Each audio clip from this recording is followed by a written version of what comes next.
ان کا متن موجود ہے۔ جی ہاں، اور ہمارا مقصد ہے کہ اس دستاویز کی بنیادیں، اس کے اہم حصے اور خاص طور پر وہ نکات جو امتحانی نقطہ نظر سے اہم ہیں انہیں سمجھا جائے۔ بالکل۔ ہم صرف آرٹیکلز گنوانے کے بجائے اس کے پورے ڈھانچے، شہریوں کے حقوق، ریاست کے اداروں کے اختیارات، ان کے آپسی تعلق، ان سب پر بات کریں گے۔ کوشش ہوگی کہ ہر اہم پہلو واضح ہو جائے۔ جی بالکل، اور یہ سمجھنا ضروری ہے کہ آئین صرف ایک قانونی دستاویز نہیں ہوتا، یہ ایک ریاست کی روح، اس کے نظریات، ان سب کا عکاس بھی ہوتا ہے۔ صحیح۔ پاکستان کے آئین میں آپ دیکھیں گی کہ اسلامی احکام اور جمہوری اختیارات، ان دونوں کا ایک امتزاج ملتا ہے۔ اچھا، تو چلیں اس کی بنیادوں سے ہی شروع کرتے ہیں، دیباچہ اور قرارداد مقاصد سے۔ ٹھیک ہے۔ دیباچہ یعنی پریمبل، یہ تو جیسے آئین کا نچوڑ ہوتا ہے۔ بالکل۔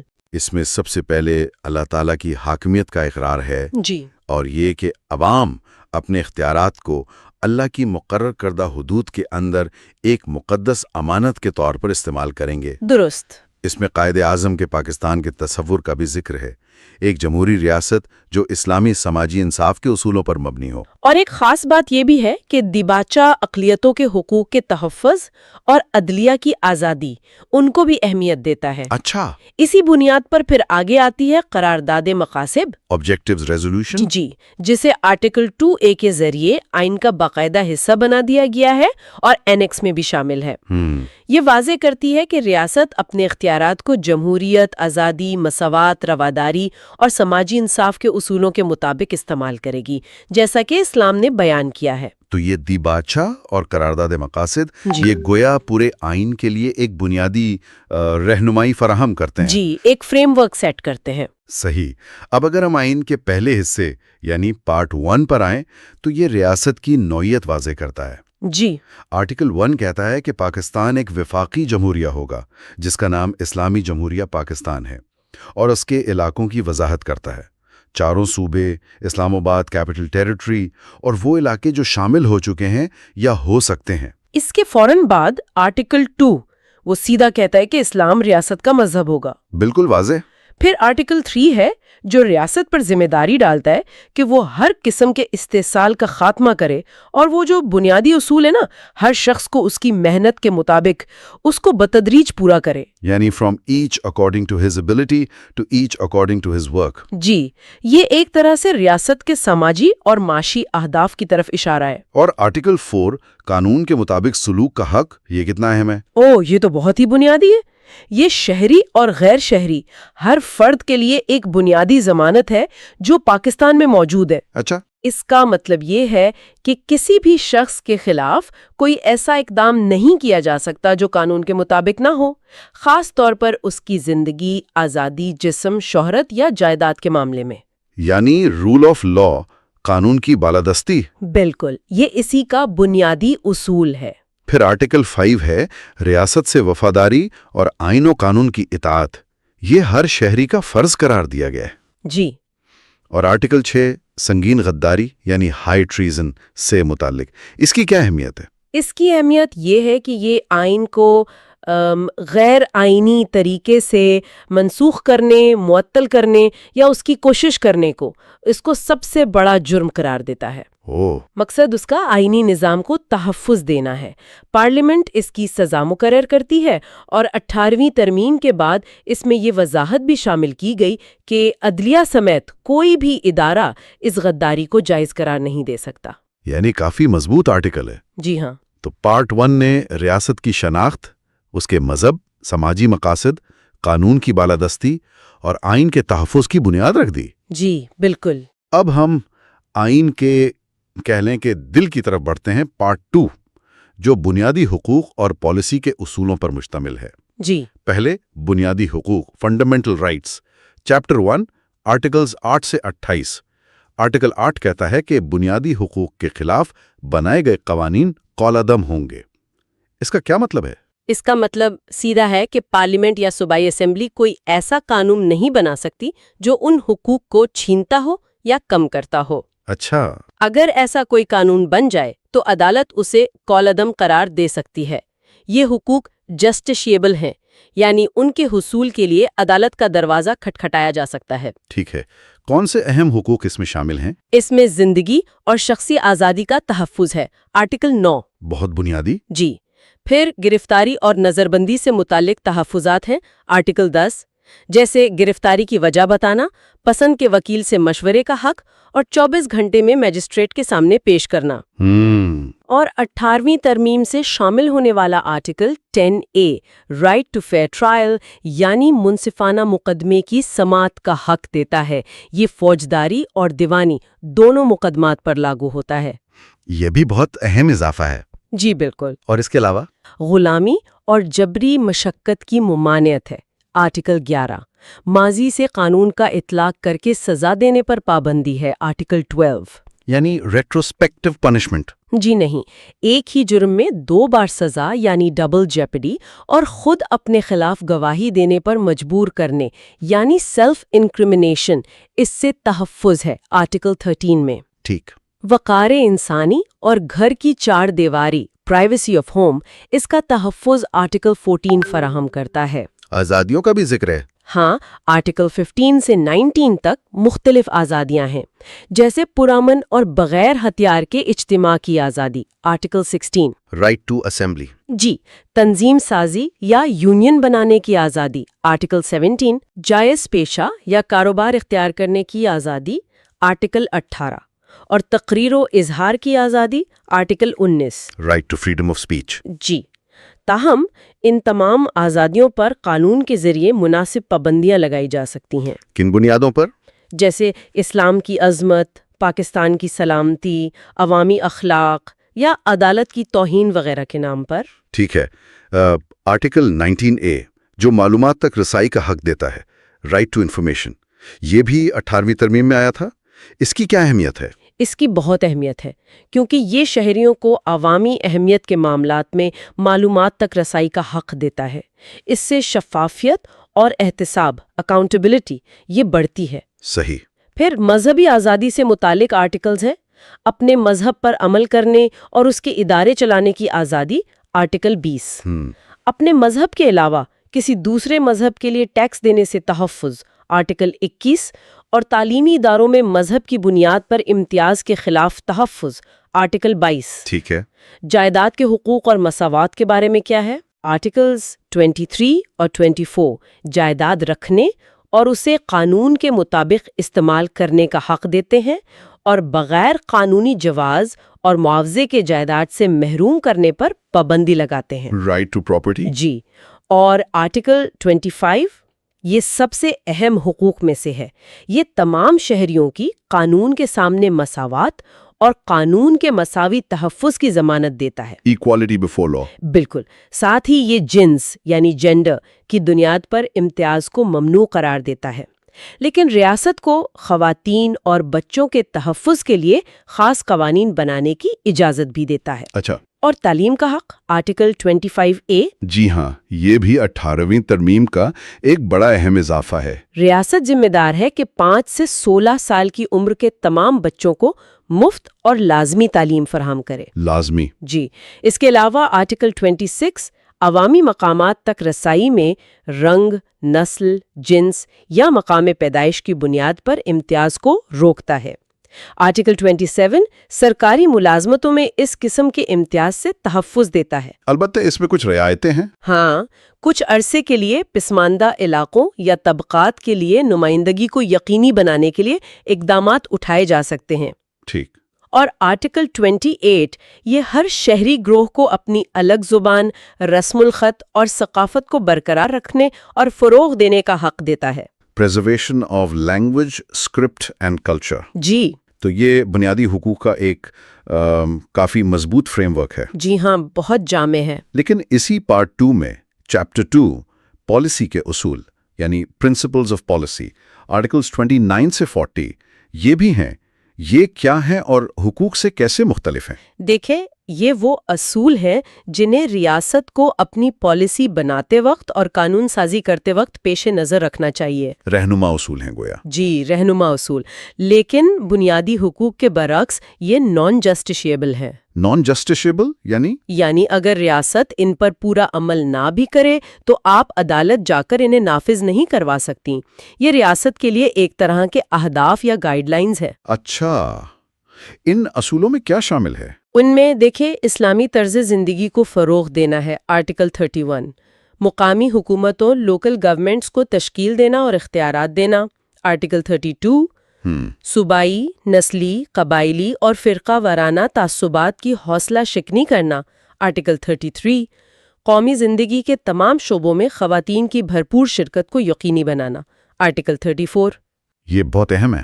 جی، خاندان یعنی شادی، بچے، بیواؤں، یتیموں کا تحفظ کرنا، آرٹیکل 35۔ اقلیتوں کے جائز حقوق و مفادات کا تحفظ کرنا، آرٹیکل 36۔ ٹھیک۔ سماجی انصاف کو فروغ دینا اور سماجی برائیوں جیسے جوا، فحاشی، نشہ، ان کا خاتمہ کرنا، آرٹیکل 37۔ اور عوام کے سماجی اور معاشی بہبود کو فروغ دینا، آرٹیکل 38۔ اس میں روٹی، کپڑا، مکان، تعلیم، صحت، بے روزگاری کا خاتمہ، سود کا خاتمہ، یہ سب شامل ہیں۔ تو یہ ایک طرح سے ریاست کی منزل کی نشاندہی کرتے ہیں۔ جی، کہ ریاست کو کس سمت میں جانا چاہیے۔ ٹھیک، اب ریاست کے ڈھانچے پر آتے ہیں۔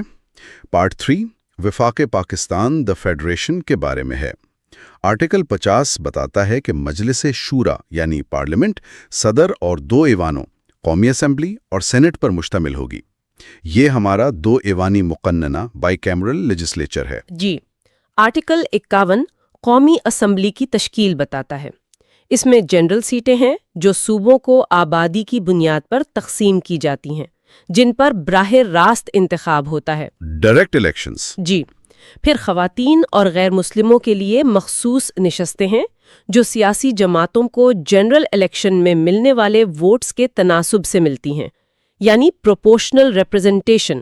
قومی اسمبلی کی مدت 5 سال ہے۔ اور سینٹ، آرٹیکل 59، اس کی تشکیل اور کردار کیا ہے؟ سینٹ وفاق کی نمائندگی کرتا ہے۔ یہاں ہر صوبے کو برابر کی نمائندگی حاصل ہے۔ اچھا، مساوی نمائندگی۔ جی، جنرل سیٹس خواتین، ٹیکنوکریٹس، علماء اور غیر مسلموں کے لیے، اسلام آباد اور پہلے فاٹا کے لیے بھی سیٹس ہیں۔ ان کا انتخاب کیسے ہوتا ہے؟ یہ ایک مستقل ایوان ہے جو کبھی تحلیل نہیں ہوتا۔ اچھا، ہر رکن کی مدت 6 سال ہوتی ہے اور آدھے ارکان ہر 3 سال بعد ریٹائر ہو جاتے ہیں۔ اس کا مقصد کیا ہے؟ اس کا مقصد جلد بازی میں قانون سازی کو روکنا اور صوبوں کے حقوق کا تحفظ کرنا ہے۔ ٹھیک ہے۔ پارلیمنٹ کا رکن بننے کے لیے اہلیت اور نااہلیت کے قوانین، آرٹیکل 62 اور 63، یہ اکثر خبروں میں رہتے ہیں۔ ان میں کیا خاص ہے؟ جی، آرٹیکل 62 اہلیت کی شرائط بتاتا ہے، جیسے عمر، پاکستانی شہری ہونا، ووٹر لسٹ میں نام ہونا اور خاص طور پر اچھے کردار کا مالک ہونا اور اسلامی تعلیمات سے واقف ہونا اور گناہ کبیرہ کا مرتکب نہ ہونا۔ اور وہ صادق اور امین والی شرط؟ جی، وہ بھی اسی میں شامل ہے۔ آرٹیکل 63 نااہلیت کی وجوہات بتاتا ہے، جیسے ذہنی توازن درست نہ ہونا، دیوالیہ ہونا، دوسرے ملک کی شہریت رکھنا، سرکاری ملازمت میں ہونا یا مختلف جرائم میں سزا یافتہ ہونا۔ ان آرٹیکلز خاص طور پر 62(1)(f) کی تشریح اور اطلاق پر کافی بحث ہوتی رہتی ہے۔ جی ہاں، بالکل، یہ کافی متنازع رہے ہیں۔ وفاقی حکومت کا سربراہ کون ہوتا ہے اور یہ کیسے کام کرتی ہے؟ آرٹیکل 90 کے مطابق وفاق کا انتظامی اختیار، ایگزیکٹو اتھارٹی، صدر کے نام پر استعمال ہوتا ہے، لیکن آرٹیکل 91 واضح کرتا ہے کہ اصل چیف ایگزیکٹو وزیر اعظم ہوتا ہے، جسے قومی اسمبلی کی اکثریت منتخب کرتی ہے۔ بالکل۔ وزیر اعظم اپنی کابینہ چنتا ہے۔ کابینہ مجموعی طور پر پارلیمنٹ یعنی قومی اسمبلی کو جوابدہ ہوتی ہے۔ اور صدر کا کردار؟ وزیر اعظم اور کابینہ صدر کو مشورہ دیتے ہیں، جس پر عمل کرنا صدر کے لیے چند استثناء کے ساتھ لازمی ہوتا ہے۔ ٹھیک ہے۔ اور آرٹیکل 100 اٹارنی جنرل کے بارے میں ہے؟ جی، جو حکومت کا سب سے بڑا قانونی مشیر ہوتا ہے۔ اب اسی طرح صوبوں، پارٹ 4 کی بات کرتے ہیں۔ یہاں گورنر، آرٹیکل 01 کا کیا کردار ہے؟ گورنر کو صدر وزیر اعظم کے مشورے پر ہر صوبے کے لیے مقرر کرتا ہے۔ گورنر صوبے میں وفاق کا نمائندہ ہوتا ہے، اچھا، چیف منسٹر کے پاس ہوتا ہے۔ ٹھیک ہے۔ صوبائی اسمبلیاں، آرٹیکل 106، اور صوبائی حکومتیں کیسے بنتی ہیں؟ صوبائی اسمبلیاں بھی قومی اسمبلی کی طرح جنرل سیٹس، براہ راست انتخاب اور خواتین و غیر مسلموں کے لیے مخصوص سیٹس پر مشتمل ہوتی ہیں۔ آرٹیکل 130 کے مطابق صوبائی اسمبلی اپنی اکثریت سے وزیر اعلیٰ چیف منسٹر کا انتخاب کرتی ہے۔ وزیر اعلیٰ اپنی صوبائی کابینہ بناتا ہے اور یہ کابینہ مجموعی طور پر صوبائی اسمبلی کو جواب دہ ہوتی ہے۔ اور آرٹیکل 140 صوبائی ایڈوکیٹ جنرل کے بارے میں ہے؟ جی، جو صوبائی حکومت کا قانونی مشیر ہوتا ہے۔ آرٹیکل 140A لوکل گورنمنٹ کے بارے میں ہے، اس کی کیا اہمیت ہے؟ یہ آرٹیکل جو 18ویں ترمیم سے آیا، ہر صوبائی حکومت کو پابند کرتا ہے کہ وہ قانون کے ذریعے ایک بلدیاتی نظام، لوکل گورنمنٹ سسٹم قائم کرے اور اختیارات نچلی سطح پر منتقل کرے؟ جی، سیاسی، انتظامی اور مالی اختیارات منتخب نمائندوں کو تفویض کرے۔ مقصد اختیارات کو نچلی سطح تک پہنچانا ہے۔ ان انتخابات کو کرانے کی ذمہ داری الیکشن کمیشن کی ہے۔ ٹھیک ہے، ریاست کے یہ وفاقی اور صوبائی ڈھانچے آپس میں کیسے کام کرتے ہیں؟ پارٹ 5 وفاق اور صوبوں کے درمیان تعلقات کے بارے میں ہے۔ قانون سازی کے اختیارات کیسے تقسیم کیے گئے ہیں؟ آرٹیکل 141 اور 142 اس کی وضاحت کرتے ہیں۔ آئین کے چوتھے شیڈیول میں فیڈرل لیجسلیٹو لسٹ ہے، یعنی وفاقی قانون سازی کی فہرست۔ جی، اس لسٹ میں جو معاملات ہیں جیسے دفاع، کرنسی، خارجہ امور، ریلوے، پوسٹ آفس وغیرہ، ان پر صرف پارلیمنٹ قانون سازی کر سکتی ہے۔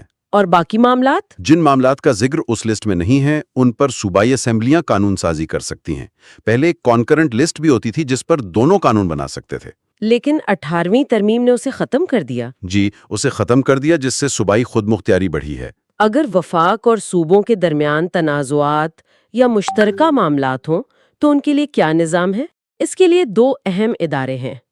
ایک ہے council of common interests CCI، article 153۔ مشترکہ مفادات کونسل۔ جی، اس کی سربراہی وزیر اعظم کرتے ہیں اور اس میں 4 وزرائے اعلیٰ اور وزیر اعظم کے نامزد کردہ 3 وفاقی وزراء شامل ہوتے ہیں۔ اس کا کام کیا ہے؟ یہ خاص طور پر ان معاملات جیسے ریل، بندرگاہیں، قدرتی وسائل سے متعلق پالیسیاں بناتی ہے جن پر وفاق اور صوبوں کا مشترکہ اختیار ہے، یعنی فیڈرل لیجسلیٹو لسٹ کا پارٹ 2، اور یہ پارلیمنٹ کو جواب دہ ہے۔ ٹھیک ہے، اور دوسرا ادارہ؟ دوسرا ادارہ نیشنل اکنامک کونسل NEC ہے، آرٹیکل 156۔ اس کی سربراہی بھی وزیر اعظم کرتے ہیں۔ قومی اقتصادی کونسل؟ جی، اس میں وزرائے اعلیٰ اور ہر صوبے سے ایک نامزد رکن اور وزیر اعظم کے نامزد کردہ 4 دیگر ارکان شامل ہوتے ہیں۔ اس کا کام؟ اس کا کام ملک کی مجموعی معاشی صورتحال کا جائزہ لینا اور وفاقی اور صوبائی حکومتوں کو مالی، تجارتی، سماجی اور معاشی پالیسیوں میں ہم آہنگی پیدا کرنے کے لیے مشورہ دینا ہے، خاص کر متوازن ترقی، بیلنس ڈیولپمنٹ کے لیے۔ مالی معاملات کی تقسیم کے لیے کیا انتظام ہے؟ پارٹ ویک، مالیات، جائیداد وغیرہ میں article 160 national finance commission NFC کا ذکر کرتا ہے۔ ہاں، NFC ایک بہت اہم ادارہ ہے۔ جی، یہ ہر 5 سال بعد صدر تشکیل دیتے ہیں۔ اس میں کون کون ہوتا ہے؟ اس میں وفاقی وزیر خزانہ، صوبائی وزرائے خزانہ اور دیگر ارکان شامل ہوتے ہیں۔ اس کا بنیادی کام وفاق کے جمع کردہ ٹیکسز یعنی ڈویزبل پول کو وفاق اور صوبوں کے درمیان تقسیم کرنے کا فارمولہ طے کرنا ہے۔ یہ تو بہت اہم کام ہے۔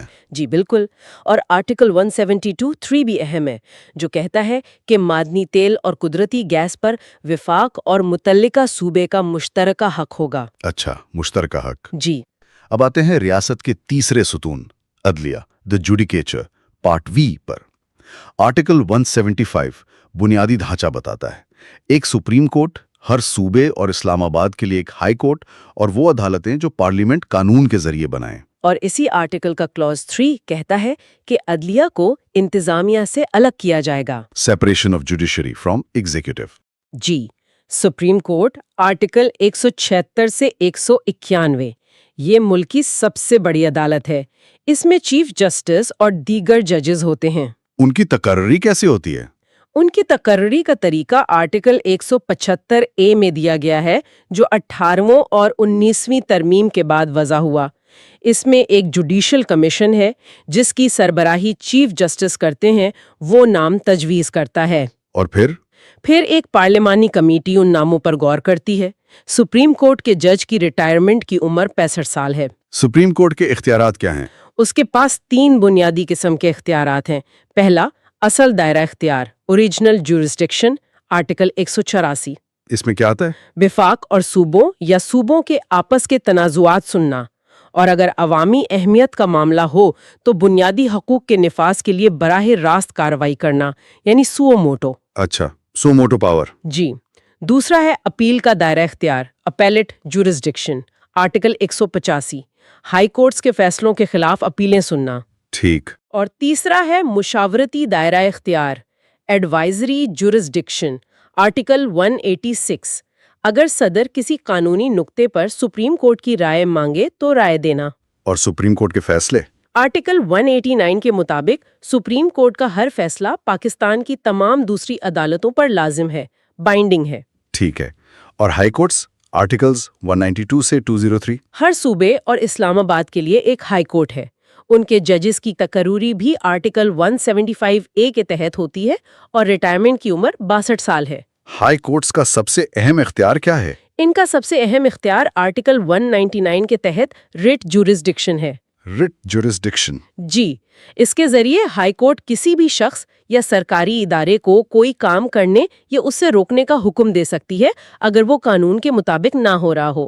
یہ بنیادی حقوق کے نفاذ کا ایک بہت اہم ذریعہ ہے۔ ججز کے خلاف کارروائی کا کیا طریقہ ہے؟ اور فیڈرل شریعت کورٹ کا کیا کردار ہے؟ ججز یعنی سپریم کورٹ اور ہائی کورٹ کے ججز، ان کے خلاف اگر مس کنڈکٹ کی شکایت ہو تو اس کی تحقیق سپریم جوڈیشل کونسل، آرٹیکل 209 کرتی ہے۔ یہ کونسل کس پر مشتمل ہوتی ہے؟ یہ سینئر ترین ججز پر مشتمل ہوتی ہے۔ یہ کونسل صدر کو جج کو ہٹانے کی سفارش کر سکتی ہے۔ ٹھیک۔ اور فیڈرل شریعت کورٹ؟ فیڈرل شریعت کورٹ، آرٹیکلز 203A سے 203J، یہ ایک خاص عدالت ہے جو یہ دیکھتی ہے کہ کوئی قانون قرآن و سنت کے خلاف تو نہیں۔ اچھا۔ اگر وہ کسی قانون کو غیر اسلامی قرار دے تو حکومت کو اسے تبدیل کرنا پڑتا ہے۔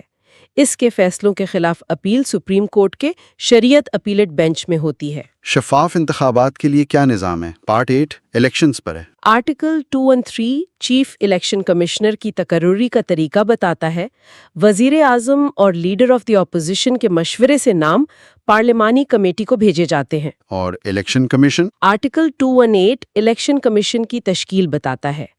یہ چیف الیکشن کمشنر اور ہر صوبے سے ایک رکن جو سینئر جج یا سول سرونٹ ہو سکتا ہے پر مشتمل ہوتا ہے۔ کمیشن کی ذمہ داریاں کیا ہیں؟ آرٹیکل 219۔ جی، انتخابی فہرستیں تیار کرنا اور قومی اور صوبائی اسمبلیوں، سینٹ اور لوکل گورنمنٹس کے آزادانہ اور منصفانہ انتخابات کا انعقاد کروانا ہے۔ ٹھیک۔ آئین کے اسلامی پہلوؤں پر مزید روشنی ڈالیے۔ پارٹ 9 اسلامی دفعات اسلامک پروویژنز کے بارے میں ہے۔ آرٹیکل 227 ایک بنیادی ہدایت دیتا ہے کہ تمام موجودہ قوانین کو قرآن اور سنت کے مطابق بنایا جائے گا اور مستقبل میں کوئی ایسا قانون نہیں بنایا جائے گا جو اسلامی احکام کے خلاف ہو۔ اس مقصد کے لیے کوئی ادارہ ہے؟ جی، اس مقصد میں مدد کے لیے آرٹیکل 228 کے تحت اسلامی نظریاتی کونسل آف اسلامک آئیڈیالوجی قائم کی گئی ہیں۔ اس کا کیا کام ہے؟ یہ کونسل پارلیمنٹ، صوبائی اسمبلیوں، صدر یا گورنر کو سفارشات دیتی ہے کہ قوانین کو اسلامی تعلیمات کے مطابق کیسے بنایا جائے، لیکن اس کی سفارشات پابند یعنی بائنڈنگ نہیں ہیں۔ اچھا، صرف سفارشی حیثیت ہے۔ جی۔ اگر آئین میں تبدیلی کرنی ہو تو اس کا کیا طریقہ ہے؟ Part 11 amendment of constitution. آئین میں ترمیم کرنا ممکن ہے، آرٹیکل 238، لیکن اس کا طریقہ سخت ہے، آرٹیکل 239۔ کیسے؟ ترمیمی بل پارلیمنٹ کے کسی بھی ایوان، قومی اسمبلی یا سینٹ میں پیش ہو سکتا ہے۔ منظوری کے لیے ضروری ہے کہ یہ بل دونوں ایوانوں کی کل ارکان کی 2/3 2/3 اکثریت سے الگ الگ منظور ہو۔ 2/3 میجورٹی ان بوتھ ہاؤسز؟ جی۔ کچھ خاص صورتوں میں اگر ترمیم سے صوبوں کی حدود یا اختیارات متاثر ہوتے ہوں تو متعلقہ صوبائی اسمبلی کی منظوری بھی ضروری ہوتی ہے۔ اور آخر میں دونوں ایوانوں سے منظوری کے بعد صدر اس کی تصدیق کرتے ہیں۔ آخر میں کچھ متفرق لیکن اہم باتیں ہیں پارٹ 12 میں۔ قومی زبان کے بارے میں کیا کہا گیا ہے؟ آرٹیکل 251 کے مطابق اردو پاکستان کی قومی زبان ہے۔ حکومت کو 15 سال کے اندر یعنی 1988 تک اسے سرکاری مقاصد کے لیے مکمل طور پر رائج کرنے کے انتظامات کرنے تھے، جب تک انگریزی استعمال ہوتی رہے گی۔ اور صوبائی زبانیں؟ آرٹیکل یہ بھی کہتا ہے کہ صوبائی اسمبلیاں قومی زبان کے ساتھ ساتھ صوبائی زبانوں کی تعلیم و فروغ کے لیے بھی اقدامات کر سکتی ہیں۔ ٹھیک ہے۔ آرٹیکل 260 میں کچھ تعریفیں، ڈیفینیشنز ہیں، کیا یہ اہم ہے؟ ہاں، یہ بہت اہم ہے کیونکہ یہ آئین میں استعمال ہونے والی اصطلاحات کا مطلب واضح کرتی ہیں، جیسے ایکٹ آف پارلیمنٹ، شہری، جج، سروس آف پاکستان۔ اور مسلم اور غیر مسلم کی تعریف؟ جی، خاص طور پر مسلم اور غیر مسلم کی تعریف بھی اسی آرٹیکل میں ہے، جو احمدی کمیونٹی کے حوالے سے بحث کا موضوع بنتی ہے۔ اس کے علاوہ 3rd شیڈیول میں مختلف عہدیداروں کے اٹھائے جانے والے حلف اوتھس کے متن دیے گئے ہیں، اور باقی شیڈیولز 1 سے 5 تک مختلف فہرستیں جیسے قانون سازی کی فہرستیں، ججز کی سروس کنڈیشنز، یہ سب فراہم کرتے ہیں۔ تو یہ تھا پاکستان کے آئین کا ایک کافی تفصیلی جائزہ۔ ہم نے اس کی بنیادی روح، ریاستی ڈھانچہ، وفاق اور صوبوں کے تعلقات، شہری حقوق، عدلیہ کے کردار، انتخابی نظام، اسلامی دفعات اور ترمیم کے طریقہ کار کو سمجھنے کی کوشش کی۔ جی، یقیناً یہ ایک پیچیدہ دستاویز ہے، لیکن ریاست کو سمجھنے کے لیے اس کی بنیادی معلومات، خاص طور پر امتحان کی تیاری کرنے والوں کے لیے بہت ضروری ہیں۔ بالکل۔ اور یہ ضروری ہے کہ صرف آرٹیکلز کے نمبر یاد نہ کیے جائیں، بلکہ ہر حصے کے پیچھے جو منشا اور فلسفہ ہے، اداروں کے اختیارات اور ان کی حدود کیا ہیں، اور شہریوں کو کیا حقوق اور تحفظات حاصل ہیں، اس کو سمجھا جائے۔ صحیح۔ آئین ایک زندہ دستاویز ہے۔ اس کی تشریح اور اس پر عمل درآمد ہی اس کی اصل اہمیت کو اجاگر کرتا ہے۔ بالکل صحیح کہا۔ اب سامعین کے لیے ایک نقطہ چھوڑے جاتے ہیں جس پر وہ خود غور کر سکیں۔ آئین وفاق اور صوبوں کے درمیان اختیارات کی جو تقسیم کرتا ہے، خاص طور پر 18ویں ترمیم کے بعد اس کے پاکستان کے مستقبل کے وفاقی ڈھانچے اور قومی یکجہتی پر کیا اثرات مرتب ہو سکتے ہیں؟ یہ واقعی ایک اہم سوال ہے جس پر غور و فکر ضروری ہے۔ آج کے اس گہرے مطالعے کے لیے آپ کا بہت شکریہ۔ بہت شکریہ۔ اگلی نشست تک کے لیے اجازت دیجیے۔ خدا حافظ۔ خدا حافظ۔